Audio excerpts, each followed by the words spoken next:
கிறிஸ்தவ செய்திகள். அன்பானவர்களே, மாட்ரிட் ஸ்பெயினின் நகரின் பரபரப்பான தெருக்களில் இங்குள்ள இளைஞர்களின் கூட்டம் ஒன்று சேர்ந்து இயேசுவை மகிமைப்படுத்துவதை பாருங்கள்.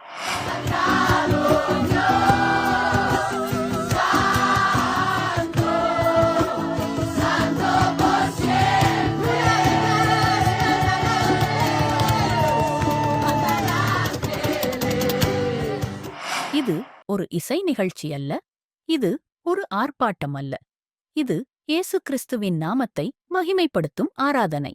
ஒரு சிலர் அல்ல, நூற்றுக்கணக்கான இளைஞர்கள் தங்கள் கரங்களை உயர்த்தி பரிசுத்தர், உயர்த்தப்பட்ட தேவன் என்று உரத்த சத்தமிடுகிறார்கள்.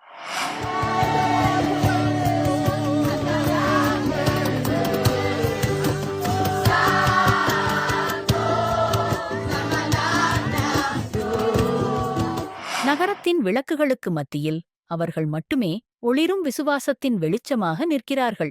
இவர்களது சத்தம் வெறும் பாடல் அல்ல, அது ஆண்டவர் இயேசுவின் மீது அவர்கள் வைத்திருக்கும் ஆழமான அன்பின் வெளிப்பாடு. எந்த தடையும் இல்லாமல், எந்த பயமும் இல்லாமல் நகரின் தெருக்களில் துதிக்கிறார்கள். இது நமக்கு என்ன சொல்கிறது? இயேசு கிறிஸ்துவின் அன்பு இன்றும் இளைஞர்களை உலகத்தின் மூலை முடுக்குகளில் எல்லாம் ஈர்த்துக் கொண்டிருக்கிறது. இயேசு நேற்றும் இன்றும் என்றும் மாறாதவர். எபிரேயர் 13:8. இவரது நாமம் எந்த தேசத்திற்கும், எந்த தலைமுறைக்கும், எந்த கலாச்சாரத்திற்கும் அப்பாற்பட்டது. பூமிக்குரிய இன்பங்கள் மறைந்து போகலாம், ஆனால் இயேசுவின் மகிமையும் அவரை நோக்கி எழும் துதியும் எப்போதும் நிலைத்திருக்கும்.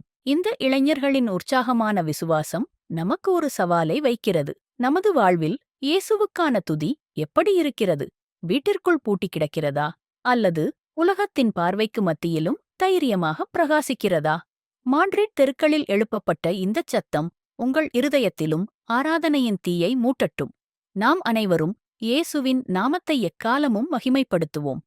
இயேசுவே ஆராதனைக்கு பாத்திரரான தேவன். ஆமென்.